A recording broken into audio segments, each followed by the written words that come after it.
Hello everyone, premix में आपका स्वागत है। आज हम 5 हिस्ट्री एमसीक्यूज करेंगे ब्रिटिश एक्ट से। देखिए, कुछ ना एरियाज होते हैं जो कि बहुत बहुत बहुत इंपॉर्टेंट है। ये one of the most important area है आपके हिस्ट्री सेक्शन का। इससे ज़्यादा इंपॉर्टेंट कोई एरिया नहीं है अगर हम यूपीएससी पर्सपेक्टिव से बात करें तो। मतलब जैसे विजयनगर है, संगम एज है, आजकल मंगोल्स हुआ है, दिल्ली सल्तनत, ये एरियाज हैं इंपॉर्टेंट। लेकिन ब्रिटिश ये जो एक्ट्स हैं, ये एक ऐसा एरिया जिससे कि ऑलमोस्ट हर साल, हर दूसरे साल क्वेश्चन आ रहा है। तो रेडी हो जाते हैं, टाइम वेस्ट नहीं करते हैं। 5 क्वेश्चंस आपके सामने आएंगे, जितने भी मार्क्स बने लास्ट में प्लीज बताएं, 0 भी आए तो भी बताएं, पता चलेगा कि आप मेहनत कर रहे हैं।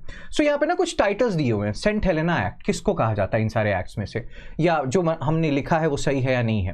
Act for better governance of India, Magna Carta of Indian people. तो यहाँ पे ना कुछ नाम दिए गए कि Saint Helena act, charter act of 1833 को कहते हैं, act for better governance act of 1858 को। आपको ये बताना है, और जो मैग्ना कार्टा वाला है रेगुलेटिंग एक्ट 1773। कितने पेयर्स करेक्टली मैच्ड हैं सर एंड मैम, भाइयों और उनकी बहनों, कितने पेयर्स करेक्टली मैच्ड हैं? आंसर है 2 पेयर्स। ये सही है, Saint Helena act, charter act of 1833।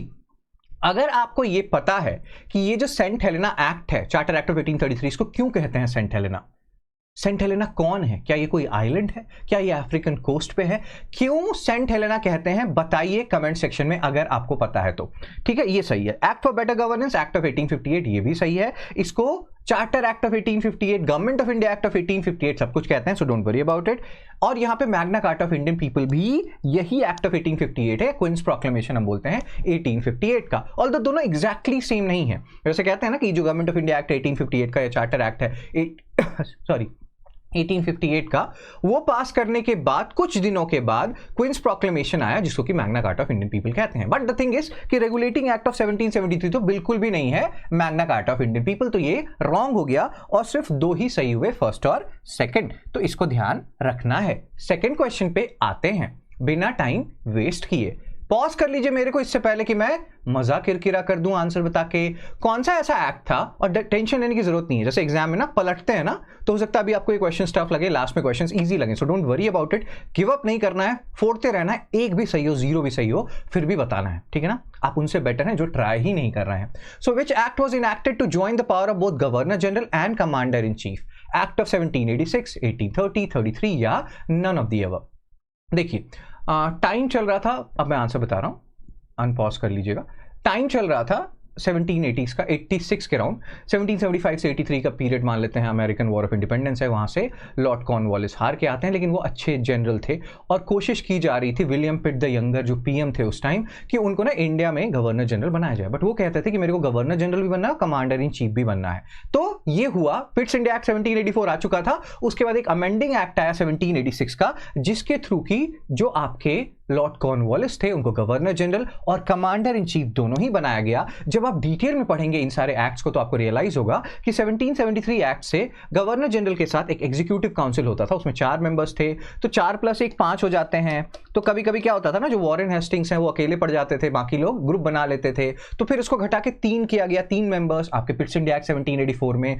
फिर भी बातें नहीं बन रही थी, तो यहाँ पे कॉर्नवालिस ने ये भी बोला कि मेरे को कमांडर इन चीफ तो बनना ही है, साथ ही साथ मेरे को ओवरराइडिंग पावर चाहिए इस एग्जीक्यूटिव काउंसिल के ऊपर, अदरवाइज यहाँ पे कोई सुनता ही नहीं है। जैसे कि ये जो श्रेया धनवंतरी मैम है, if I am not wrong, that is a name, बहुत ही खूब भालो इंसान, खूब भालो।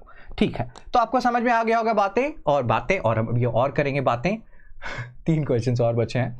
प्रीलिम्स क्रैश कोर्स हमारा चल रहा है, होपफुली आपने ज्वाइन किया होगा। नहीं ज्वाइन किया है तो बिल्कुल ज्वाइन करें। पॉलिटी का मॉड्यूल अभी हमारा चल रहा है, लाइव क्लासेस चल रहे हैं, डाउट्स जो भी हैं वो आप पूछ सकते हैं, सब कुछ कर सकते हैं आप। पॉलिटी होगा, फिर आई थिंक मेरा मॉड्यूल आएगा हिस्ट्री का, and this will go on, और 20 अप्रैल तक ये हमारा कोर्स खत्म हो जाएगा। उसके बाद आपके पास ऑपर्चुन टाइम होगा अराउंड 1 मंथ का, जिसमें कि आप रिवीजन भी कर सकते हैं। अभी 6 to 12 नवंबर आप ये कोड यूज़ कर सकते हैं, दिवाली 24, आपको 10% का डिस्काउंट मिल जाएगा। इसके अलावा आप कोई भी और कोर्स भी ले रहे हैं, आप कोड यूज़ कर सकते हैं, शुभ मतलब अच्छा, SHUBH, शुभ, ठीक है ना, उस पर भी आपको डिस्काउंट मिल जाएगा। ये भी यूज़ करेंगे तो भी डिस्काउंट मिल जाएगा।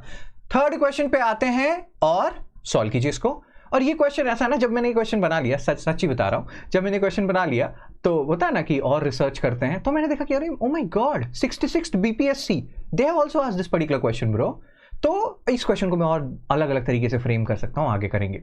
सो आपको बताना कि कौन से एक्ट के बारे में जवाहरलाल नेहरू सर ने ये कहा है कि we are provided with a car, all brakes and no engine?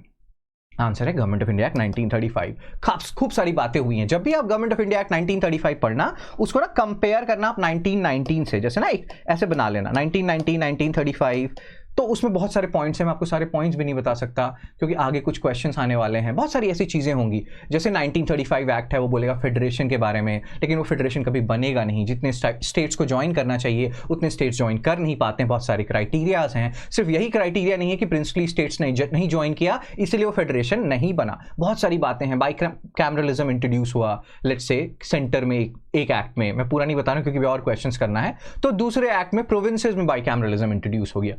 एक ने नहीं होता है कि आपका डायरकी इंट्रोड्यूस किया लेट्स से प्रोविंसेस में, तो दूसरे ने डायरकी को एबॉलिश कर दिया प्रोविंसेस में, उसको सेंटर में इंट्रोड्यूस कर दिया। तो बहुत सारी ऐसी चीजें जो कंपैरेटिव एनालिसिस आप कर सकते हैं कि एक ने अगर सेपरेट इलेक्टोरेट्स किसी के लिए इंट्रोड्यूस किया है तो, या इंट्रोड्यूस किया है, एक्सटेंड किया है, तो दूसरा और एक्सटेंड करेगा। तो बहुत सारे ऐसे पॉइंट्स हैं जहां की आप कंपेयर कर सकते हैं। बैकग्राउंड लिख सकते हैं कि इस बैकग्राउंड में 1919 एक्ट आ रहा है, 1935 एक्ट आ रहा है, और जब आप ऐसे टेबल बनाते हैं आपको ज्यादा चीजें याद रहती हैं। ठीक है, चलिए, तो ये क्वेश्चन हो गया। अब फोर्थ क्वेश्चन पे आते हैं। 3 स्टेटमेंट है आपके पास। Indian council act of 1861 provided for establishment of central imperial legislative council. Series काफी देख रहा हूं आजकल, इंग्लिश सीरीज, तो इस तरह की इंग्लिश निकल रही है। पोर्टफोलियो सिस्टम जो है इंट्रोड्यूस किया गया विलियम बेंटिक के द्वारा। चार्ल्स वुड जो थे फर्स्ट सेक्रेटरी थे। बिल्कुल भी टेंशन नहीं लेना है अगर मैं सीरियस हो जाऊं, कभी कभी सीरियस होता हूं। So the point here is, zero भी सही हो, मैं बार बार कह रहा हूं, टेंशन नहीं लेना, बट ध्यान ये रखना है कि गेन करें आप कुछ। आंसर है इंडियन काउंसिल एक्ट 1861 नहीं 1853, इसने लेजिस्लेटिव काउंसिल बनवाया। इससे पहले क्या होता था, अभी हमने डिस्कस किया ना, गवर्नर जनरल वाइसरॉय, इनका एक एग्जीक्यूटिव काउंसिल है, वहीं खिचड़ी पकड़ी है, वहीं लॉ बना रहे हैं, लॉ इंप्लीमेंट कर रहे हैं, सब कुछ कर रहे हैं। तो बाद में इनको लगा 1853 आते आते कि यार इतना खिचड़ी, रोज रोज कितना खिचड़ी खाएंगे, so let's separate. Executive council अलग किया गया, लेजिस्लेटिव काउंसिल अलग किया गया। लेजिस्लेटिव काउंसिल लॉ वो बनाएंगे, एग्जीक्यूटिव काउंसिल उसको इंप्लीमेंट करेंगे। एग्जीक्यूटिव काउंसिल में ज्यादा इंफ्लुएंस है वाइसरॉय का, वो ज्यादा पावरफुल है। लेजिस्लेटिव काउंसिल में धीरे धीरे इंडियंस को इंट्रोड्यूस कर दिया जाएगा, लेकिन उतना पावर उनको दिया नहीं जाएगा। तो ये सब कुछ बातें आपको ध्यान रखनी है। 1853 का जो एक्ट है, और वो काउंसिल एक्ट नहीं, वो चार्टर एक्ट 1853 का, उससे इस एस्टैब्लिशमेंट की बात हुई। ऑल तो बनते बनते इसको 1861 लग गए, लेकिन आंसर फर्स्ट वाला जो है वो रॉन्ग है, 1853 है। पोर्टफोलियो सिस्टम विलियम बेंटिक ने नहीं, लॉर्ड कैनिंग ने इंट्रोड्यूस किया, और ये भी 1861 से आया था, ये 1861 से आया है। और चार्ल्स वुड फर्स्ट आपके सेक्रेटरी नहीं है। जो आपके सर स्टैनली हैं वो फर्स्ट सेक्रेटरी हैं, जिनके की पीरियड में आपका एक्ट ऑफ गुड गवर्नेंस आया था। अगेन कमेंट सेक्शन में बताइए कौन था act of good governance of India. तो अब यहाँ पे क्या हो गया, क्या स्टेटमेंट सही है ब्रो? एक भी स्टेटमेंट सही नहीं है। Oh my God, none. ठीक है ना। Charter act of 1853, establishment of Indian central legislative council या इंपीरियल लेजिस्लेटिव काउंसिल, इसको भूलना नहीं है। ओपन कंपटीशन की बात शुरू हो गई थी 1833 से, इंप्लीमेंट होते होते 1853 हो गया। 1833 में स्लेवरी खत्म करने की भी बात की गई थी, उसको भी खत्म करते करते 1843 हो गया। लॉर्ड एलनबरो ने स्लेवरी को 1843 में खत्म किया। तो ये कुछ छोटी छोटी मगर मोटी बातें जो आपको ध्यान रखनी है। और जो एडवर्ड हेनरी स्टैनली हैं, ये फर्स्ट सेक्रेटरी ऑफ स्टेट है, जिनके की पीरियड में charter act of 1858, government of India act of 1858 आया था, जो भी आप कहना चाहें। लास्ट क्वेश्चन 4 डालिए।